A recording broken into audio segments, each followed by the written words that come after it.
Therapy Chat Podcast, episode 356. This is the Therapy Chat Podcast with Laura Reagan, LCSWC. The information shared in this podcast is not a substitute for seeking help from a licensed mental health professional.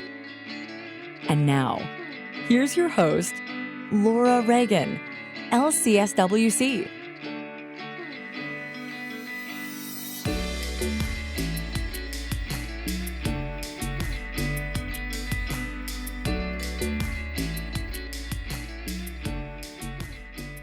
This week's episode is sponsored by TherapyNotes, the #1 rated electronic health record system available today. With live telephone support 7 days a week, it's clear why TherapyNotes is rated 4.9 out of 5 stars on Trustpilot and has a 5-star rating on Google. TherapyNotes makes billing, scheduling, note-taking, and telehealth incredibly easy. And now, for all you prescribers out there, TherapyNotes is proudly introducing ePrescribe. Use coupon code CHAT or click the link in the show notes to get 2 free months at therapynotes.com.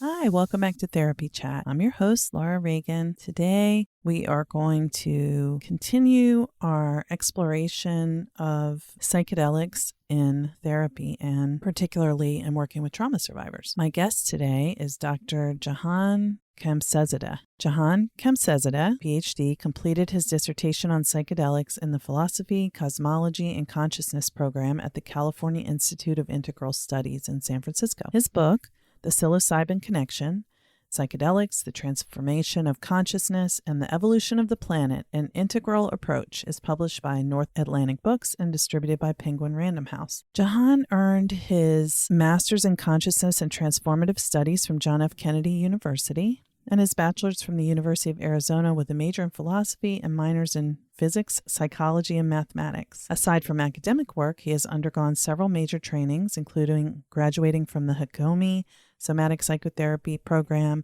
and training within the Mazatec mushroom tradition. He assisted the Psychedelic-Assisted Psychotherapy Certificate training at CIIS for 2 years and mentors at the newly emerging School of Consciousness Medicine. He works as a facilitator for legal psilocybin mushroom ceremonies in Jamaica with Atman Retreats, one of the few opportunities afforded worldwide where people can legally experience psilocybin. Jahan is on the Psilo Health Integration Team, a content advisor for the Synthesis Psychedelic Guide training program, and volunteers at the Zendo Project, which provides psychedelic harm reduction. I'm very grateful that Jahan took the time to speak with me on Therapy Chat over summer of 2022. In June, we met for this conversation virtually. And he is very passionate about this subject and very knowledgeable. And I really enjoyed learning from him in more depth. You know, we've talked about cannabis and we've talked about MDMA and a little bit about ketamine, but we haven't talked much about psilocybin. So I thought this was a really important conversation, really interesting, and he literally wrote the book. So let's dive into my conversation with Jahan Khamsehzadeh. And before we get into it, I just want to remind all the therapists who are listening that Trauma Therapist Network membership is open for you to join our community where we talk about things like this in depth. It's a community space for trauma therapists and a supportive place to land when you're feeling isolated, wondering if you want to stay in our field. I hope you do. And even if you don't, we talk about other ways to use trauma therapy skills. So there's a place for you if you would like to join us. And there's a link in the show notes to get a special discount. So I hope to see you in the Trauma Therapist Network community, and you can learn all about it at the link in the show notes. Hi, welcome back to Therapy Chat. I'm your host, Laura Reagan, and today I'm so happy to be interviewing Dr. Jahan Khamsehzadeh. Jahan, thank you so much. To be here. Yeah. Yes, thank you so much for being here. So I'm really excited to talk to you about your book, The Psilocybin Connection, Psychedelics, the Transformation of Consciousness, and Evolution on the Planet. Big topics. So I can't wait to dive into exploring your book and what you do in your work. But will you start off just by telling our audience a little more about who you are and what you do? Totally. Been deeply interested in psychedelics for 20 years now. I had a life-changing experience with psychedelics at 18 and happy to go into more of that in a little bit later. But as I kept moving forward with the focus on spirituality and science and just personal growth, it became clear and clear to me that psychedelics had been the greatest catalysts in myself for transformation. And then it became also clear that it was perhaps the best catalyst for transformation for everybody, perhaps, and for culture. And I think a lot of the science has really come to show with the 80% success rate with treatment-resistant depression, 67% of people with the right setting have a mystical experience with psilocybin. And so I ended up, after my bachelor's, which was in philosophy and minors in physics, class away from math and psychology, I came to the Bay Area, got my master's in consciousness and transformative studies, and then continued to get my doctorate at the California Institute of Integral Studies in the Philosophy, Cosmology, Consciousness department. And during this time, I was studying human history, the development of matter, like cosmology, from atoms to molecules to cells, all the way to how does consciousness develop and evolve and keep growing. And as a side thing, I was really deeply interested in therapy, had continued to go into it for 4 or 5 years, was in Diamond Approach for 4 years. I took every class I could in the workshops at CIS as a student worker in terms of therapy. And I had never seen so much healing with myself and others in this area. And so I decided to also get trained in it. I did 2 years of somatic psychotherapy training in Hakomi. I did a multi-year medicine training within the Mazatec mushroom tradition. I assisted for 2 years at the psychedelic certificate training at the California Institute of Integral Studies. I mentored for a year in the School of Conscious Medicine. I'm now a consultant for the curriculum at Synthesis. And I've been for a few years now holding legal psilocybin ceremonies in Jamaica with Atman retreats. And my dissertation was on the topic, again, for varieties of reasons to get into.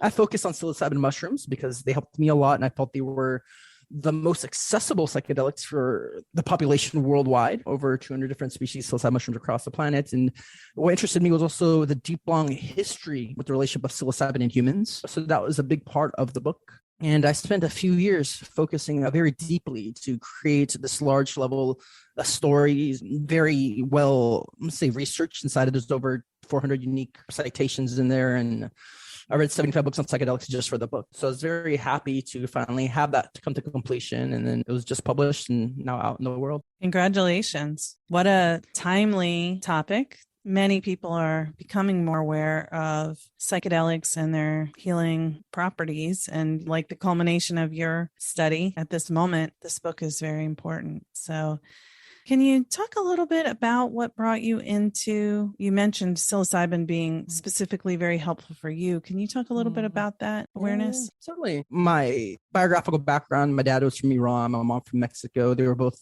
immigrants and illegal for many years. And so there was a lot of trauma at home, social, economic, and so on. And so life for myself, I experienced as very hard. And by the time I was 15, I was suicidal, depressed, and an atheist, right? And that continued. And so there's a lot of like existential crisis of just like, why does life exist? And really didn't see any proof of any kind of spiritual reality for the most part. And on the way, soon after graduating from high school, to see my favorite band Tool play a concert, somebody I just met that day gave me a handful of mushrooms. I took them thinking, I'm like, this is going to be a really good day. Little did I know it was probably the most important and transformative day of my life so far, even 20 years later. That's the day that had the most impact. And before this, I was spending almost 6 hours a day walking for about 7-8 months because I was in that depression, existential kind of crisis, trying to figure out what's the point of life? What's the point of my life? How did we as human beings evolve? Big Bang till now. And there's some major missing pieces in terms of why did we catalyze out of the animal kingdom? Still in it, but there's a huge separation between our level of awareness, it seems, and the rest of the animals. And a lot of what I had been thinking about came to this accumulation during this the medicine journey. As Tool took the stage, I had this experience of dissolving and about to die, which is very frightening, especially as an 18-year-old. But I was very curious, having thought a lot about death at this point. And so I relaxed and let this process continue to unfold. And so when I came in, it felt like I crossed this threshold and there was this huge explosion and expansion in my consciousness. I felt like I became this whole sold out arena. And I could feel my body vibrating with a deep sense of love. And the sense was that this had always been there. underneath my awareness. So it felt very familiar, even though I hadn't felt it within this life. And I felt I was eternal, that I would exist after death and have always existed. It's just a part of the structure of who we are. And as I let myself feel into this, which was the most serene feeling I ever had, a voice arose in my consciousness. And there was a sense of recognition that it was God. Again, I was an atheist. And so I asked in my mind, is this real? The voice said yes. And I just broke down crying. And I cried for like the next 90 minutes, like hard, just gushing rivers of tears. And while the concert was happening, just staring at the ceiling. And there's a sense of union with everything. And all the way where it felt like I knew the location of every atom in the cosmos, because you're connected to this larger mind that's connected to everything. And it felt that this being was a witness behind my consciousness, seeing everything and hearing everything behind me my entire life, but it was also within everybody else. And it was by far the most best feeling, a sense of wholeness and homecoming I had ever felt. And this continued for a while. And it said that love's the most important thing in our existence, followed by learning. And you keep these two values in this order, you won't have to worry about the complexity of everything else in life. And show that our bodies are space-time suits to move through this reality. And so it shifted, and it was like the most real thing I'd ever experienced, that the rest of my life was more of an illusion compared to this. It was that level of deep, visceral aliveness. And it said that we're actually in heaven, that there's all the resources that we need for everything on this planet to really make a really harmonious, sustainable, and creative life. But it's just the collective perception that holds us back. We're not treating ourselves and each other and the environment in that way, but that will eventually happen. So it gave me tremendous hope and resources moving forward. After that ended, and I thought about it maybe every day for the next 7 years. And really kind of shifted the focus of my life. At the time, 2002, there was almost no research going on in this. And so it really looked really hard and far to get into, but there was this deep sense of knowing that like it will come back. And as I moved towards the masters and doctors, it was a big kind of focus of like, this is the most real thing I could be doing. And as you shared now, it's timely. So it's nice to feel like the rest of the culture's kind of caught up, because for a while, going into this, I'm like, well, I even have a profession. I know I have to study this. Is it going to be received? And now it's being received better than I can ever hope. So very warm, widely, with almost no real opposition. And I'm really glad to see that. Yeah. Me too. And I like something that you specifically mentioned was about psilocybin being the most accessible of these psychedelic medicines. And it's interesting because it seems like right now, at the same time, there is a dramatic increase in interest in psychedelic medicine's use in therapy and for healing. So whether it's in therapy for healing or if it's in indigenous practices for healing, there's a tremendous interest. And at the same time, there's an interesting, I'm sure you've probably noticed this, but there's also a great increase in interest in just mushrooms.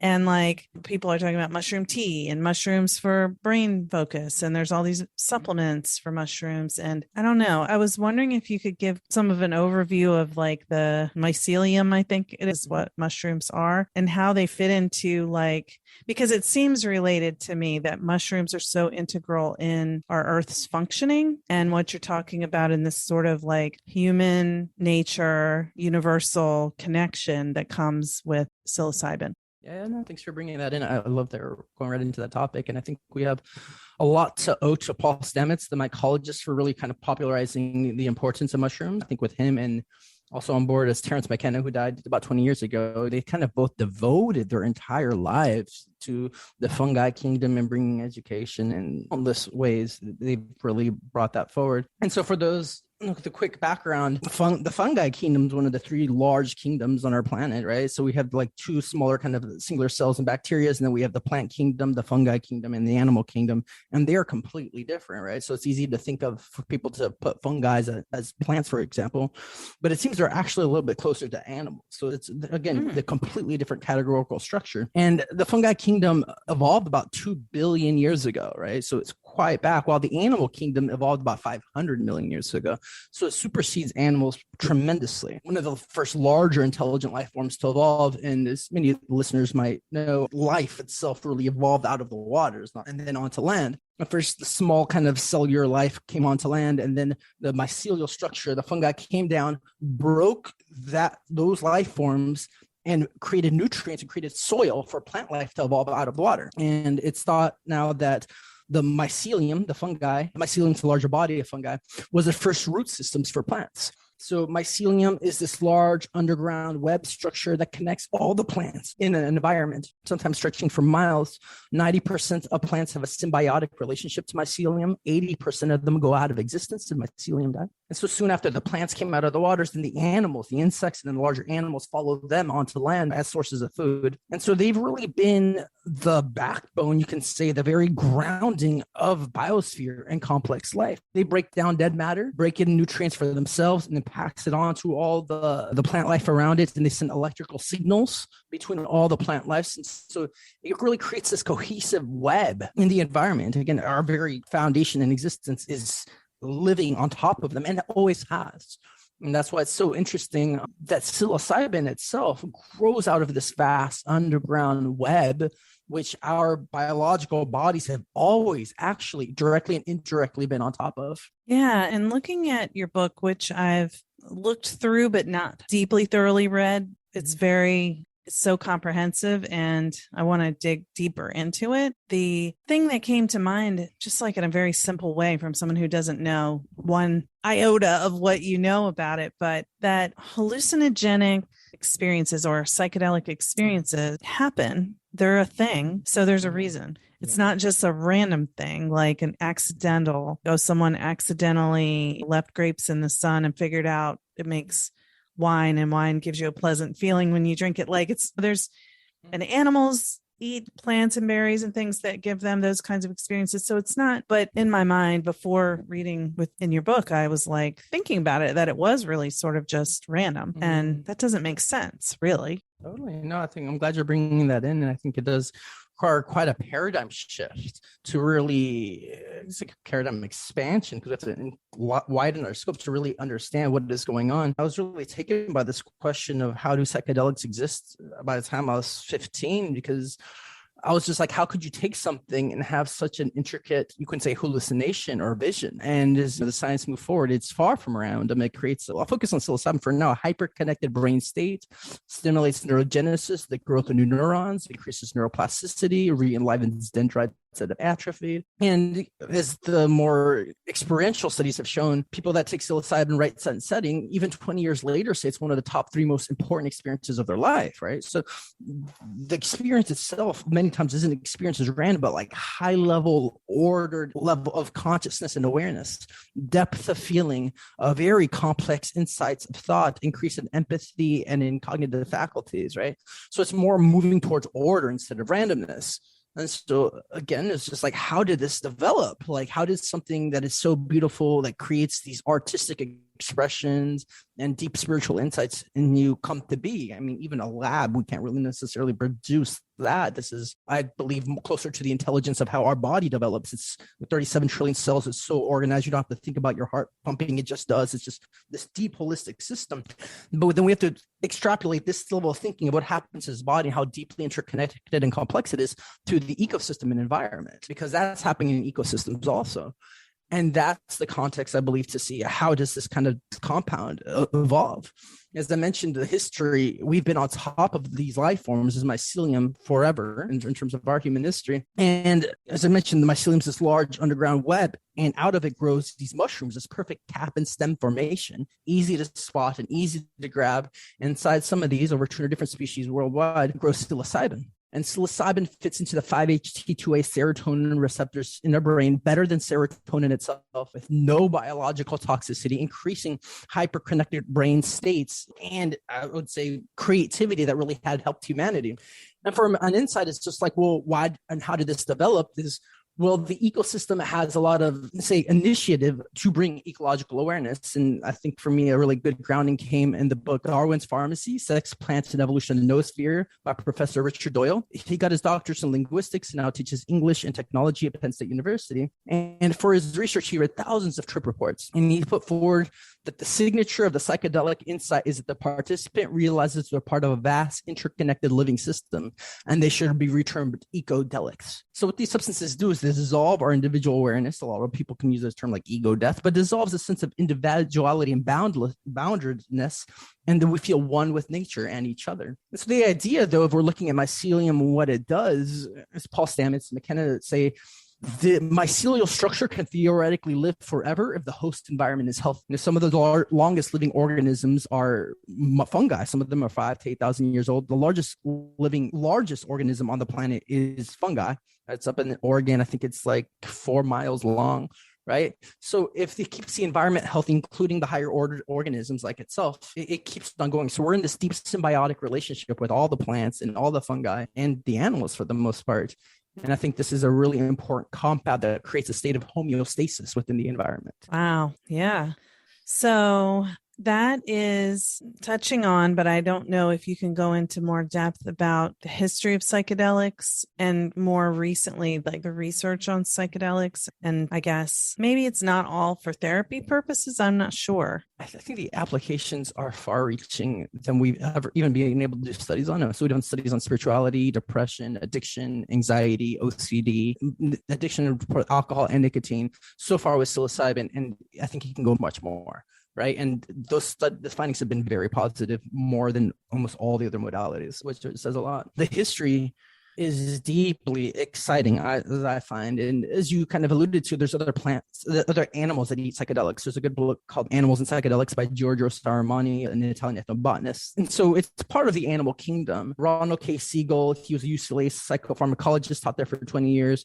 He said the drive to alter our consciousness chemically is the fourth drive of evolution after hunger, thirst, and sex. An animal, given the opportunity, would change its consciousness. And he says about 93% of the animal kingdom changes its consciousness chemically. We're normally around animals that are more domesticated in a contained environment. So we don't see that. But throughout the animal kingdom, it's quite common. And so the idea is that our ancestors also played into these patterns. And as Paul Stamets notes, the most common mushroom in the Africa savanna where we evolved is of a psilocybin variety. And this idea first put forward by Terence and Dennis McKenna was that mushrooms, psilocybin, was the actual catalyst of human consciousness. So about 5 million years ago, our ancestors were living in the canopies of the trees as primates. For about 50 million years, we lived on the treetops. Weather patterns began to recede, pushing the tree life kind of away and drying the landscape. And so our ancestors came down to the ground, eventually becoming bipedal and walking around. And in looking for new sources of food, they would have constantly come across the psilocybin mushrooms. They're very easy to spot. And once we begin to follow cattle, which we know we did very well, mushrooms are coprophilic. They grow on dung. So it would have been constantly in our tracks. And there would have been many huge positive benefits of taking psilocybin. In the 70s, there was a Ronald Fisher was the psychologist that did research on the increase of visual acuity in psilocybin in small amounts. So if you take psilocybin, like microdoses, it increases visual acuity, which is depth perception. Objects become more clear and distinct.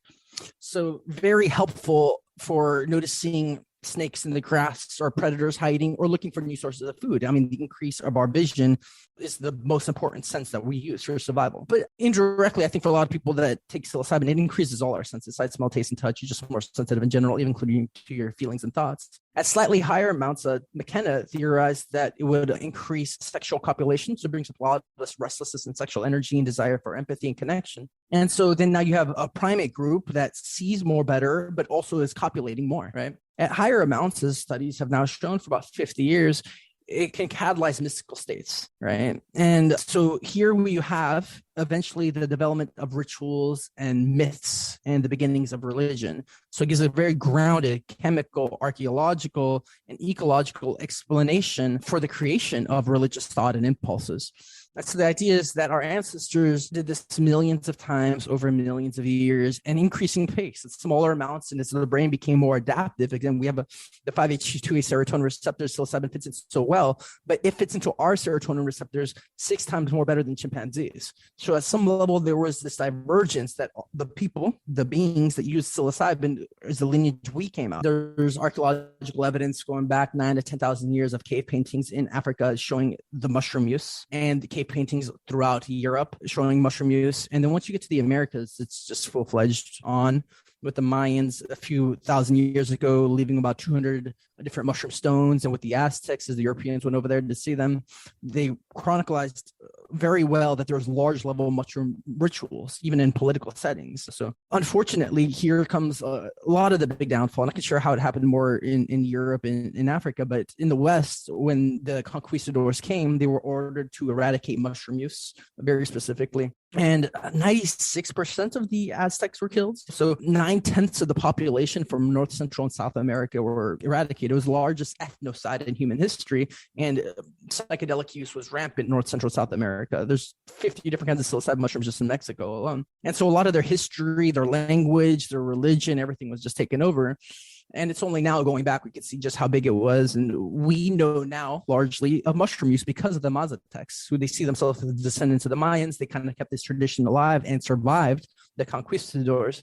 And in 1955, Gordon Wasson, a banker, went down there with Curriendera Maria Sabina, had some psilocybin mushrooms, published his account in Life magazine in 1957. And that was the first time Western culture in a wide level became aware of psychedelics, specifically mushrooms. And quickly over the next decade, it became a fascinating point of interest with major studies going on in Harvard, and then the rise of the whole kind of hippie movement and liberation of a lot of people, from African Americans to women and so on. I think these expanded states with psilocybin and LSD really kind of help move cultures forward. Yeah, I just am struck by the tension between the mind expansion and this like colonization, shutting down mystical things and non-ordinary experiences or whatever. So interesting and makes me think about a lot of things, but I'll try to stay on track here. So as you mentioned, there was a lot of research you mentioned 1957, there was a lot of research into psychedelic use. And then I guess it was like the Nixon administration with the war on drugs was like trying to shut it down. And now it's like beginning to, I don't know, creep back into the public consciousness. So how do you see psychedelics fitting into kind of the big picture of life and the universe first, before we get more into how it fits into like psychology and just healing work in general? See, from an experiential standpoint, they deeply connect us to the universe. For me, they're the most mysterious things I've come across in this life. As somebody that's just focused on, say, philosophy and history and evolution, I don't know there's anything we've ever seen that is such an, you could say, anomaly, and really forces us to rethink evolution in general, but the structure and nature of our consciousness. Like myself, you don't necessarily have to come in with much of a background. I was an atheist, and then spirituality became like the main focus of my life, right? It's just, it kind of wakes you up to this underlying reality that is there. And it's not a given. 67% of people have mystical experiences. So there's a percentage of people that they don't and may not need to, but for a lot of us, it's changed our lives quite a bit. And so I'm still trying to figure out the link, because I can really have a framework between us and the Earth's ecosystem, of how psychedelics really deepen us into that big picture, one with the planet, deep experiences, seeing how it evolves. I can see our big history. But strangely, as you take them, there's feelings of becoming one with the universe, right? One with the divine, which is much larger than our planet. So I don't think we're at a point yet to draw that link. For example, Terence McKenna, he put forward that the mushroom said to him that it's an extraterrestrial and spores can survive through space, and it came from other planets, and so it moves from planet to planet, and it creates this kind of entangled mind that connects all the life forms, right? Big picture thinking. I mean, the logic makes sense, but it's also so outside of the paradigm we have now, right? Because as far as we know, we really only know about our planet. We don't know how things evolve on other planets and how they can move from planet to planets. But it would give some reasoning of why this can be so much larger than the context we hold here is just on Earth. I don't know, if I'm being honest, because a lot of people, they hold this chance of like, maybe we don't need them completely. I don't think we can move forward in our evolution without them. I think they are the reason we've gotten this far. I think a lot of the problems that we've had as a culture and society on this planet is because we haven't used them. There's states of consciousness I don't know we can get to without them. And as somebody that loves all the modalities of transformation, whether therapy, meditation, different levels of community work, yoga, we've had a lot of these practices for a long time now, and we still have major world structures that haven't evolved that need to. So a lot of people aren't going to sit there and just meditate all the time, right? So this is very effective in the course of a day. I've had and seen many clients, they're like, I just did 20 years of therapy, right? Or they're breaking it down into new levels of awareness and healing and realization in a day. It's not a guarantee, but it's fast. And so we need something that moves very quick. And again, it's really kind of contextualizing this, that this is part of the Earth's processes that have always been there. We're just coming back into alignment with it. Yeah, that's so interesting. And I think something that's kind of in my mind as we're talking about this is I'm thinking about my own experiences with psychedelics when I was much younger. And as I mentioned to you before, I had a lot of unresolved trauma that I had no awareness of. And I'd never heard the word trauma unless it was like related to a car accident and someone's physical injuries, not emotional. This is the 80s. And I mentioned this to you already before, but I had in my experience, it was always like I would be very super anxious and overwhelmed with anxiety and feeling mistrustful and all these things about the people around me, which is consistent with trauma. But there would always be a point every time where I would have this, well, almost every time where I would have this experience of, oh, now I understand it all. Oh, that's it. And it was like the meaning of life or something. Like that was what it represented to me. And I was not religious at all. So I wouldn't have called myself an atheist. I had no thought of religion. I just didn't believe in it. I didn't even know what it was called. But then I wouldn't remember. The next day I would be like, what was that? There was something I realized. What was it? I would never remember. So I don't know if that's because of trauma and dissociation, where what came to your awareness, maybe I was having a trauma reaction in that experience. And then it kind of just went back away into a more unconscious space until the next time. And then I'd be like, oh yeah, that's right. And I was like, oh, this time I'm going to write it down. And then I would write whatever on a napkin. And then the next day look and like, what's this scribble all over the paper? I don't know what this is.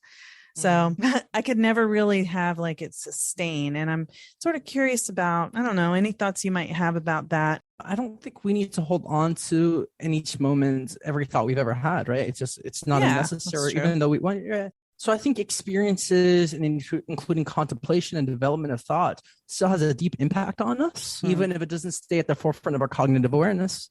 The same way I think dreams influence us and we don't really remember them. It has a big impact on the feeling state when you wake up. Everything that has led to this moment has impacted you in terms of your growth or your hurt or your trauma. And a lot of it you don't remember. Like trauma, for example, a lot of it could be pre-verbal, first 3 years, impacts your whole life and you don't remember it. So I think it's the same with healing and development and growth also. And so with psychedelics, I mean, they can be so expansive that they're hard to interpret and bring back. So often the states are, let's say, ineffable. It's really hard to put words to that. So they can't really think about it or even describe it to people later. And yet it could still be life-changing. So in these really expansive states, I mean, you're lucky if you bring back sometimes just 10 to 20% of it because it's so large. You're translating this other structure of consciousness into this one you have now. And a lot is lost in that translation. It's great if you do have a guide, somebody sitting there that's just taking notes the whole time, and so they can remind you. When people remind you, you're like, oh yeah. Like if somebody was taking notes of these ideas and inside your head, and next they told you, like, oh, that's what it was. It would come back to you, but you need to be reminded. So somebody else sitting there taking notes is amazing for this process. That's the integration. Now that you're saying it, that makes such sense. Thank you. Totally. Yes. I mean, it's part of my job. I want them to get the most out of it as possible, right? So I'm taking down every important big thing. But even then, it's limited. So it's hugely important and beneficial on a high level. But I'm not inside of them, right? And especially if they're really deep in the journey, sometimes they can't speak and they don't have words. And sometimes them speaking takes them out of their process, feeling really deeply. So, and they're having some deep visions inside. So even though I'm taking notes of what they're saying and doing, that's like still only like 20% of it because I'm not in there having that deep experience myself. And so they might remember they might forget deep core parts of the experience, but it still transforms them and changes them. So I've seen so many people come out of just decades of just depression, increasing self-esteem, a deep sense of safety, because it had impact and it washed over them. And some of those structures that we're holding that were maladaptive dissolve. And so it's very often that transformation happens with them out understanding what occurred. We always want to understand everything. Yes.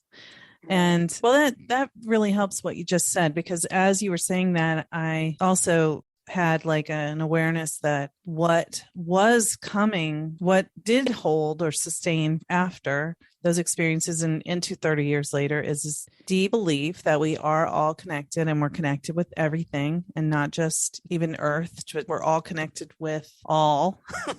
And that love is what it's about. And that's consistent with just what you say in your book. So that seems validating to me. If I had to really highlight, I think that is the main insight across the board, not even just in psychedelics. I think in life and spirituality and contemplation, meditation, all the mystical experiences is really arriving to this unity. It's such a simple thing to say, like we're just saying we're all one.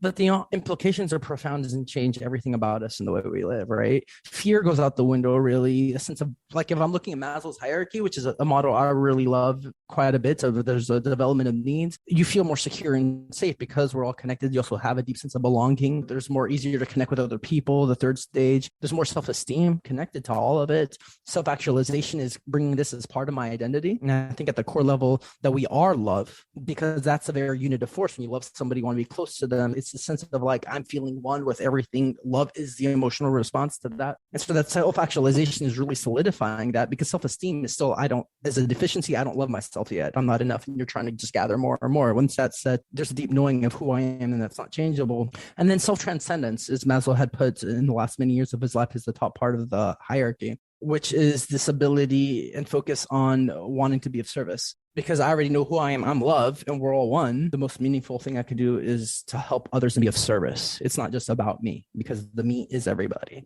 And so that sense of unity really heals pretty much every level, and really kind of, I think, it satiates this deep desire we have for understanding, self-realization, and to find meaning in our lives. Running a group private practice has been a challenging and rewarding experience, and one thing that has made it so much easier is TherapyNotes. TherapyNotes makes billing, scheduling, note-taking, and telehealth incredibly easy. If you're coming from another EHR, like I did, TherapyNotes makes the transition incredibly easy, importing your demographic data free of charge so you can get going right away. My team has found TherapyNotes very easy to learn. It's intuitive. The customer support is second to none.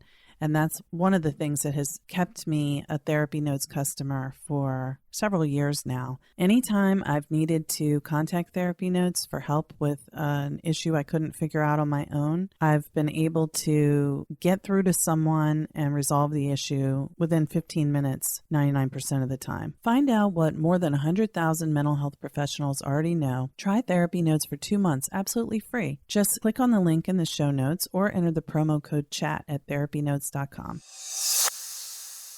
Hey therapists, this is Laura Reagan. If you listen to this show regularly, you're hearing a lot about trauma and attachment, and you probably know these two underlying concerns are what drive most people to seek therapy regardless of how the symptoms present. The good news is trauma is becoming a buzzword, and that's great because more people are discovering there's a reason they feel the way they do, and now they can name what they need help with, but they need to find therapists who can help them. And that's where you come in. Join Trauma Therapist Network's therapist directory now at the founding member price of $33 a month, and you'll receive a beautiful listing that can function as a web page if you don't want to set up your own site, or even if you have your own. And you can include links to videos of yourself, blog posts, and you're part of a community. Right now, we have quarterly calls for all members. Our first one happened in October, and it was lovely. Everyone said they really enjoyed it, but I'm adding more content that will begin to be available March 1st, 2022. And if you sign up for February 1st, you'll be locked in at the founding member price of $33 a month. February 1st, the price is going to go up to $97 a month to reflect the added value of these new offerings. And everybody who signs up as a founding member for $33 a month will get all that content beginning March 1st, as long as you keep your membership. I'm really excited about what's to come. We're going to have weekly live calls, 4 per month, and one will be a Q&A. One will be focused on self-care, one will be case consultation, and one will be training on a certain topic. Hurry on over to traumatherapistnetwork.com to sign up and become a founding member of this beautiful community of wonderful, passionate, and skilled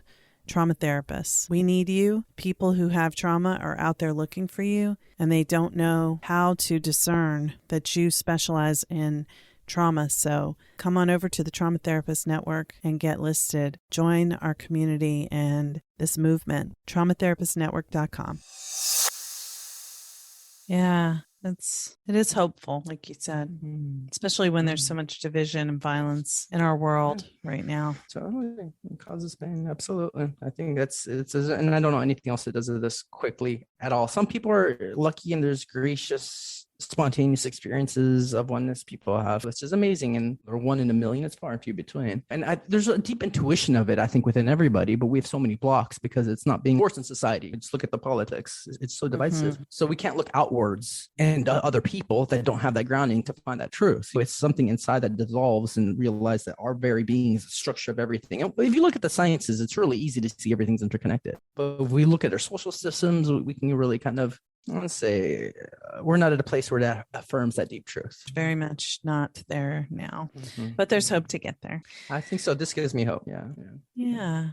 So would you be willing to talk a little bit about what happens during, I mean, you've mentioned it a little bit, but you've talked about how you do these ceremonies or sessions with people in Jamaica where it's legal to do this. What does a session that people have look like, and what happens for them? Like, how's it structured? So over there at Ottoman Retreats in Jamaica, we rent this private little resort on the beach, all inclusive, like meals and everything. So the person, they just have to take care of the flight and get there. We have everything kind of planned out and worked out for them there. We do a pretty good level of screening calls, maybe 1,000 people on a wait list, because we only do 12 at a time and we do 2 retreats back to back. And so because of the level of organization, and then also in terms of just how much support there is, we have to make sure the person is grounded enough to show, which is unfortunate because there's a lot of people with a host of disabilities and personalities disorders that I think could benefit, but we're not going to take them right now for our safety and theirs. So it's a lot of people, I'd say 70% are working on depression, a lot of people anxiety, maybe 10% come out of curiosity, but people are generally propelled in psychedelics for the most part out of pain. Something's been not working and is hurting for a long time. And they've tried all the other methods. They've tried all therapy for years. They've tried other medications. They see the science and they get really excited. They're willing to make the trip. And so then we have a screening call, a long application process. Then we have a screening call, then meet with a facilitator for 30 to 50 minutes. So we can actually make sure that they're doing okay. Once they land over there, we give them time to settle in. Then we have an orientation going over, checking all the rules, logistics. And then something we learned the first retreat, but as most people can imagine is very obvious, is a deep part of this experience is actually the group, just as this is with humans. Like your coworkers really matter, your families matter, your communities, you're really impacted by the other people in the space. And so if I'm looking at Maslow's hierarchy, and the deep way to create safety is by having a deep sense of belonging. So we move into about 3 hours of interpersonal exercises, creating connections and these connection games that really inspire vulnerability and authenticity. So within the first night of 3 hours, everybody's feeling so settled. They're so excited. And because they're actually, of course, people are showing up anxious. They don't know anybody. So having these deep connections about revealing oneself to other participants, and it's a very group. They've all coming because of some problem and coming out to this kind of far off place for this. Things really settle that evening. Then we have small group checks. So each facilitator is taking care of 4 participants. So we do small group checks to go even deeper on the personal reason these people are coming in here for. The next morning we have one-on-one check-ins, so individual private check-ins with each person. Then get together for a large group opening ceremony, go over logistics, but also personal shares, anything wants to say. And then everybody's in a very large hall. We give the first round of medicine, psilocybin mushrooms. But there's a general, most part, pattern to the structure of psilocybin, even though you never know what's going to come up, which I think is part of its gift, because you can keep growing infinitely with psilocybin. It's different every time, and it meets you where you're at. But some common characteristics is the increase of bodily sensations, and then large majority of people start to see geometry, just sacred, we could say sacred geometry, but patterns when they close their eyes. And then also outside in the world, like honeycomb shapes, just multiply angered, very symmetric, intelligently crafted patterns, which is how amazing that's pretty much across the board. A lot of times people start seeing some kind of animals move towards them. So when you close your eyes, you're kind of taken into this visionary realm. You can say it's almost like a dream, but again, highly vivid, and you can say even intelligent and sometimes very coherent. There is, I think his name's Horace Grace Grant. He did his dissertation on auditory voices in the psychedelic space in the 1990s at CIIS. I referred to it in my book, and he found about 40% of participants have, he called them auditory hallucinations, but you could say you're listening voices. And if you're doing this in indigenous context, context, you'd be like, oh, the spirit's coming and talking to me. It's just when our psychotherapeutic model where everybody's autonomous and isolated from everything else, we say you're hallucinating. But there's a deep sense that a lot of these voices, they're helping you and they're showing you a way forward, and they seem to know a lot. And a lot of times these beings will, within your vision, say materialize, because a lot of times you can see the shape and the form. As I mentioned, 67% people have mystical experience. So there's a lot of encounters with just God. But not everybody goes in this transpersonal realm. A lot of times it stays within the biographical area, and it's just personal history and resolving deep traumas, and never moves into the spiritual domain. So that's completely okay, because they're both healing. There's about 10% of people that don't get a whole lot out of it. And so that's definitely within my area been an anomaly of like, wow, you can take a lot of psilocybin and almost nothing happens. So it's not a blanket. I would say the hardest part of my job is dealing with expectations. They hear all this stuff. There's a lot of pain, and people think with one ceremony, my life's going to change. And it's like, I'd say that happens half the time, and it's not a guarantee. And so people can get very disappointed. So then we're dealing with that, come with this huge hope.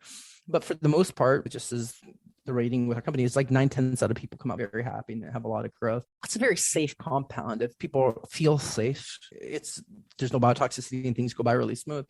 So then we offer a second round 90 minutes in. If people want to boost, most people will. And the whole thing's over in about 6 hours. And there could be a lot of somatic releasing with psilocybin. And as we know, there's a lot of trauma is just stored in the body. And so if you could think of an animal, a zebra, whatever, just being chased, there's all this cortisol running through it, a lot of tension in the body. Once it gets away, it shakes out to relieve the tension. So go back to the state of just calmness and ease. And us as humans, we go through all these stressful moments and we don't shake it out unless you have a yogic or kind of dance practice on a regular basis. They just get stored in the body.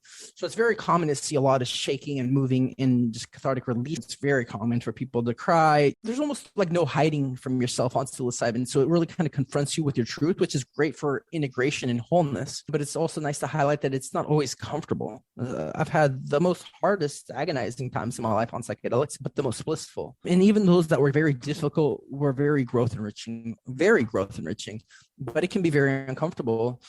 Deep grief can come up. I mean, things are just really hard and sad. I've seen people in deep pain because of trauma. And when they come out, a lot of the times they feel much lighter, able to let go of addictions, for example, because they've processed the pain that they've had inside. And other times it's so euphoric. They're just crying because of how much love they feel. So it's a wide range of experiences. And again, I think it's beautiful. It changes every time. After the ceremony ends, we have a small closing circle. People will be pretty tired and exhausted.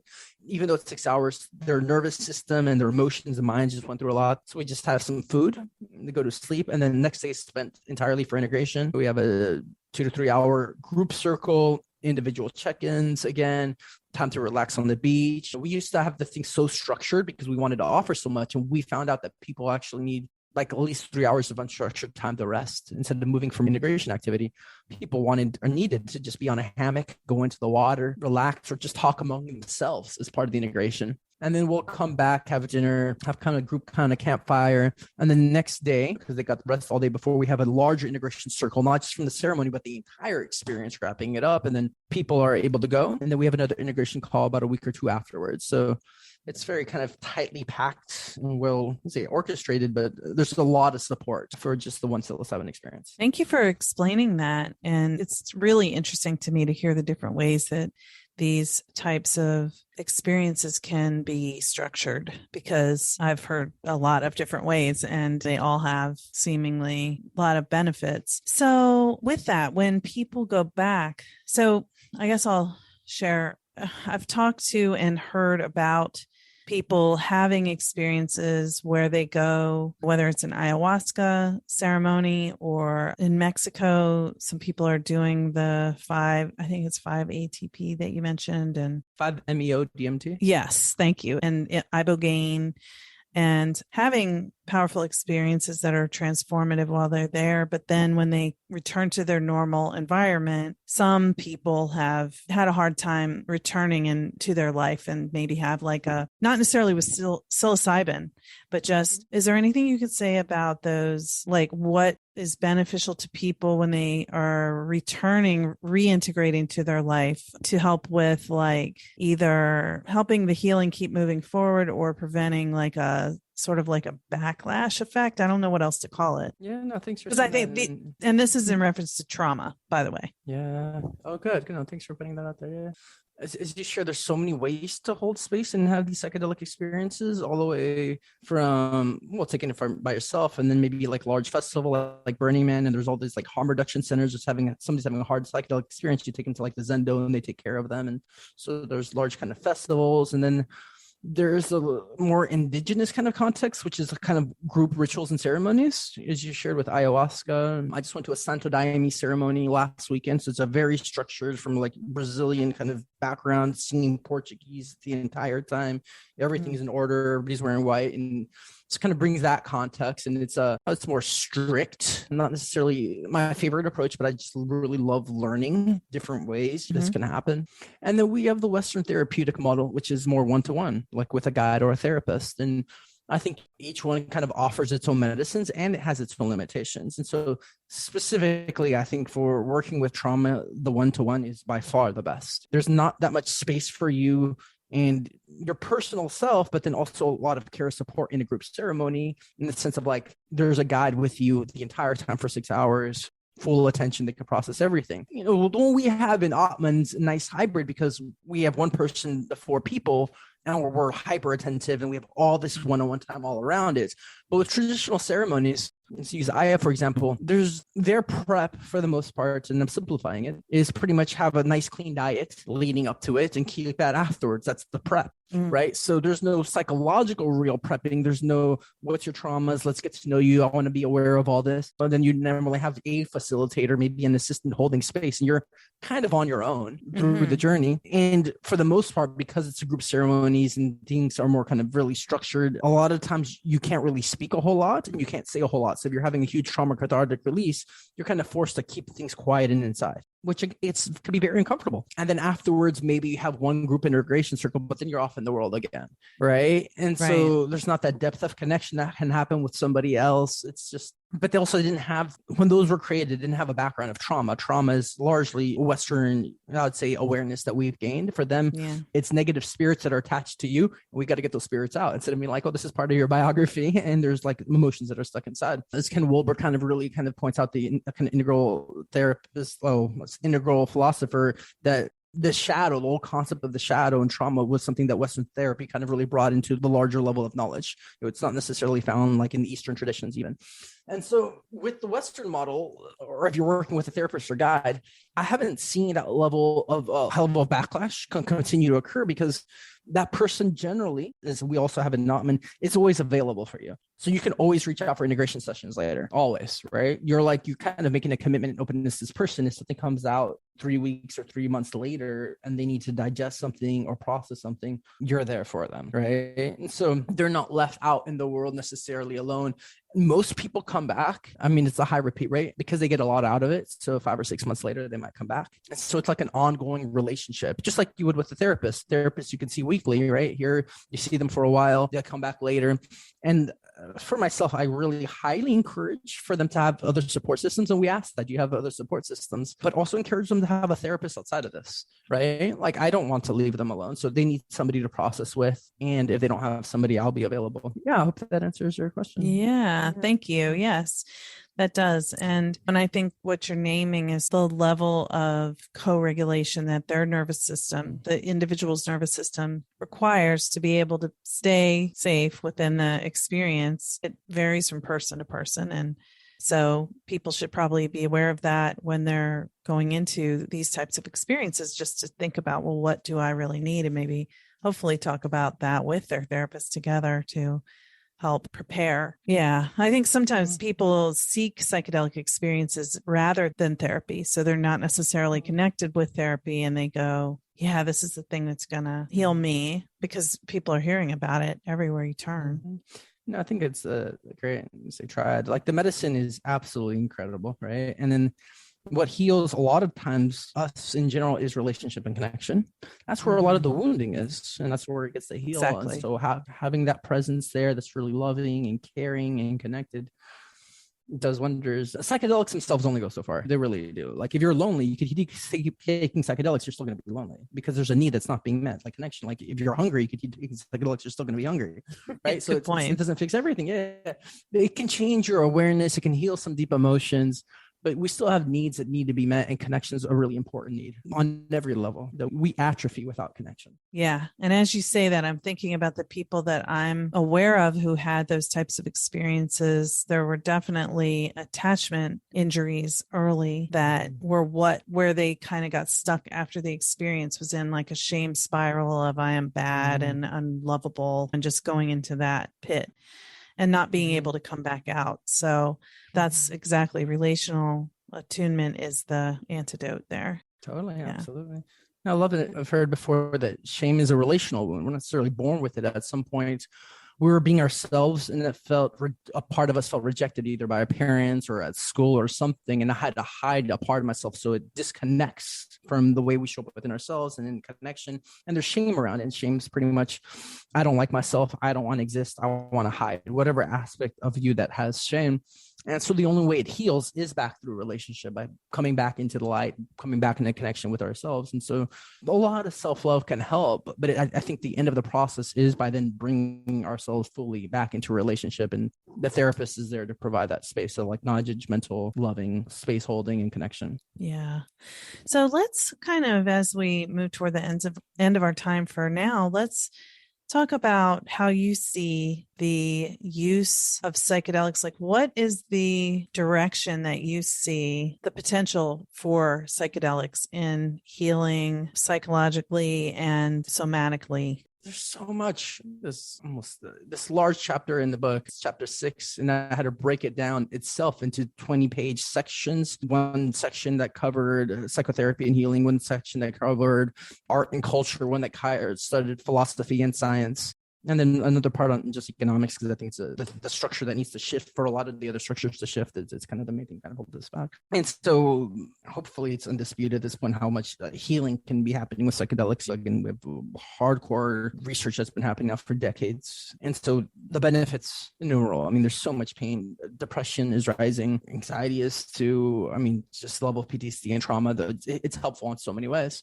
And then there's other areas I feel like we haven't gotten as much to that are highly, I don't say helpful, but can help us continue to evolve. The area of creativity. Please do expand. Please, I want to discuss those. Yeah, so there's been a few studies on creativity and psychedelics in the 50s with LSD, and then more recently some with psilocybin. And so for those that don't know, as LSD and psilocybin are very chemically similar. LSD is derived from ergot, which is a type of fungus itself. And if you zoom into it, it looks like little mushrooms.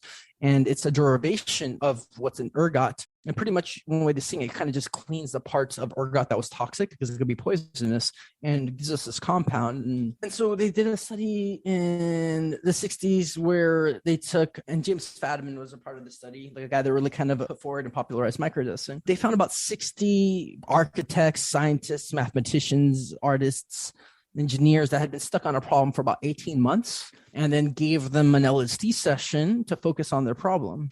And 90% of these people were able to solve the problem they were stuck in for 18 months, right?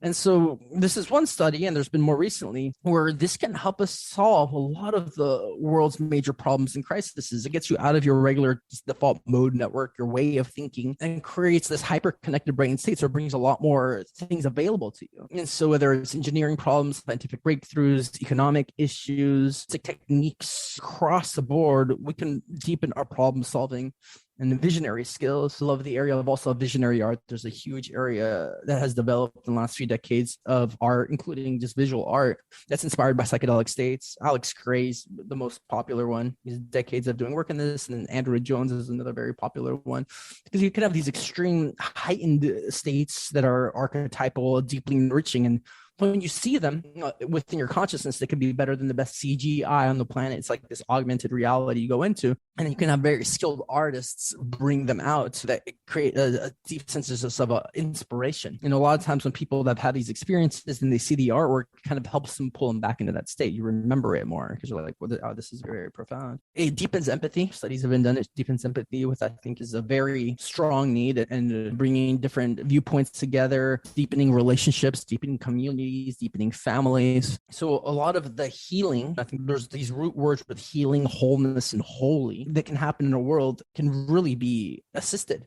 by the use of psychedelics. So as I mentioned, I think it's the potential somewhat limitless. Like there's so much more that we can continue to do studies on and then apply them to.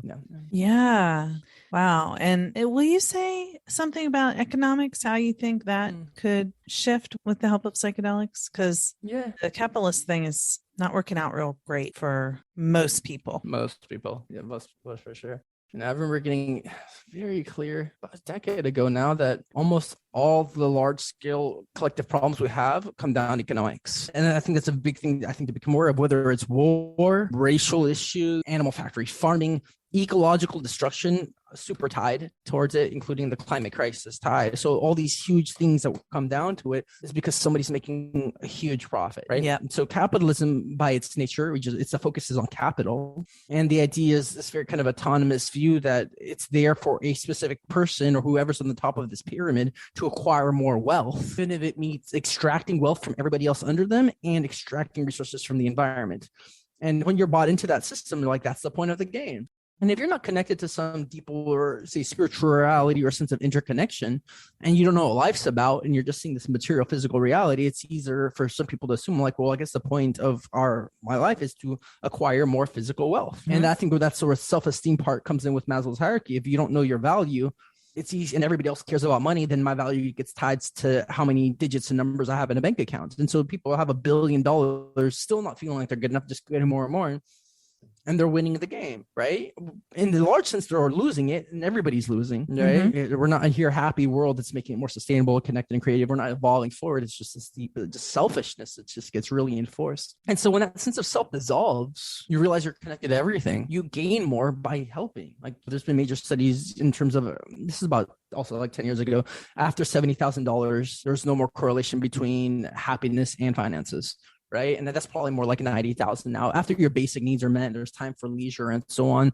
Happiness was more done with meaning, purpose, and relationships. That's what escalates happiness. More money doesn't do anything really, but once you have a certain level of freedom. And so we got to shift that focus to see how people get more connected to themselves, their heart, a deep sense of love. And they're very boundary dissolving, right? So not just between myself and the environment, but also the boundary dissolving between identities, including nationalistic identities, right? So we're part of the same planet. Like there's no escaping that. The lines are artificial, even though there's certain cultural elements to these boundaries. But we need to move more from seeing as, say, a citizen of a nation to being a planetary citizen, an earthling. It's a necessary, more rounded, real approach. And right now our ecosystem, our ecological economic systems are tied to whatever, say, a country that we're in with fiat currency. Like, so each country has its own pretty much currency. There's 180 currencies. And so if you want to change one to another, there has to be this huge translation, a lot of money costs, and a lot of economic systems are collapsing worldwide because a sense of poverty. So like in El Salvador, as an example, their currency collapsed. And so everything, the units of money in exchange of wealth became meaningless over there. So they had to adopt the US dollar as their currency. So now they're tied to their future and their well-being on the decisions made by the US government for the US currency, right? And this is going to keep happening around the world, that stronger economics, financial systems will continue to exist, while the small ones, which is most of the world, they're not doing as well as the US economy, are going to continue to crash. And so they're going to lose their sense of autonomy and their sovereignty and so on, right? And so that increases this kind of empirical kind of framework that just has been there. And so something that was really able to come forward is cryptocurrencies. So I'll just focus on Bitcoin, for example, because it creates this world economic language, this unit of measurement that's not tied to any government. It's peer-to-peer, it's decentralized. It's very resilient in terms of the blockchains distributed all across the planet on so many servers, it can't be attacked. So I think that technology brings a new way forward that is cross boundaries, empowers the individual right now. So what I saw in terms of economics, that is just the huge huge thing to highlight is that money's created out of debt right now. Money, so the Federal Reserve makes money, you give an IOU. So right now there's 3 times more debt in the world than there is money. So that's going to keep increasing, creating more stress and tension. And so you need an economic system that's not based on debt. So blockchain, for example, it's 6.25 Bitcoins that are created every 10 minutes. But to even move into something like this, people have to dissolve their framework to see that more is possible outside of the regular reality, this government identity. I remember, I felt like for my parents' generation, when they look at the economic system, they're like, this is just the way life is. It's all they've known, right? And you really need that to dissolve, to be like, no, there's more possible. That was created and has flaws, and we can keep creating things. And 97% of the money in the world right now is digital. It's not paper anymore. And so we have to see that we can create new digital ways of moving finances. And so the boundary dissolving and deconditioning of psychedelics, I think, can be an important aspect. And there's been conferences put together, like one's called like crypto psychedelics, kind of these two coming together. And a lot of people that got into the psychedelics, the crypto space, got in because of looking for psychedelics online and having to pay with cryptocurrency. So there's this nice lean over. But I think the open-mindedness, and so there's been major studies on the personality development and psilocybin, and the personality trait that changes the most is the one known as openness, as opposed to a conservative kind of rigid system. And with openness, you're energetically open to the environment, to new ideas, to way of being, and openness is correlated with growth, creativity, and intelligence, right? So your system that was closed and has to keep things a certain way, it's like open into possibilities. And so I think as personalities continue to open up, it'll be easier to move to more adaptive economic systems. And because the current one I see is kind of really restricting us, our growth and development, and causing a lot of destruction. I agree. And just to pinpoint that, and additionally, like the people who are marginalized by the current economic structure have so much to offer if they were not being oppressed to the point of being just in survival mode. There's so much creativity and value that every person can bring, but some people, large groups of people, are really just being prevented from moving beyond just a level of barely surviving. What our world could be if everyone could be able to access enough of their basic needs to be able to move out of survival space and into where they have room to think creatively and explore and expand and contribute so much. That's huge. I think perhaps our collective creativity is maybe the greatest untapped resource. I think there's 70% of the population in the world is in poverty, right? So they're focused largely on survival. Maslow's hierarchy, they're in the first stage. I just want to make it through and have enough food and pay rent. And so their mind is gripped with that all day, and they don't have time to relax and deepen and find their sense of purpose that could give so much to this planet. Mm-hmm. And we have the technology right now. We have the ways of being to make all this happen, to have everybody's their needs met. I think there's something like 10 times more food that we can grow that can go all around the world, but we give a lot of it just to animals. We can eat animals. And in terms of energies bottled up with like the 1%, pretty much in terms of energy, in terms of finances, isn't flowing throughout the system. And so the way forward exists, but people aren't choosing it, right? And so we need to change the hearts and the minds. And I think education is helpful, but it only also goes so far. It's that experience of deep interconnection that makes it just absolutely apparent that this is what has to happen. Yeah. Well, on a day when my heart has been feeling pretty discouraged about the direction of the world today, many days ahead, I'm sure I'll feel the same. And this conversation has brought a lot of hope to me. So I really appreciate you for coming to Therapy Chat today and for the information that you're disseminating to the widest possible audience to help to the shifts that need to happen. So I empathize with you with what's happening today. Absolutely. Yeah. Thanks. And Jahan, where can people find your book? And I don't know if you have a way for people to keep up with what you're doing, like a newsletter or something like that. Sure. Yeah. The book Psilocybin Connection, Psychedelics, or Transformation of Consciousness, Evolution on the Planet, an Integral Approach, is found on all major platforms: Amazon, Barnes & Nobles, Targets, Google Reads. The audiobook is out now. It's found on Apple, Google, most major audiobook sites. My website's psychedelicevolution.org. That's psychedelicevolution.org. I'm on Facebook. I think it's Jahan. It's facebook.com/Jahan101. And then I am on Instagram, Jahan Khamsehzadeh. Perfect. I'll put all those links to all of those things on the show notes for today. So I just want to really thank you again for being my guest on Therapy Chat today. Such an honor. Thank you so much. Thank you to TherapyNotes for sponsoring this week's episode. I do love TherapyNotes. It's such an asset to my business and makes my job as a practice owner and a therapist much easier. Try it today with no strings attached and see why everyone is switching to TherapyNotes, now featuring ePrescribe. Use coupon code CHAT or click the link in the show notes to get 2 free months at therapynotes.com.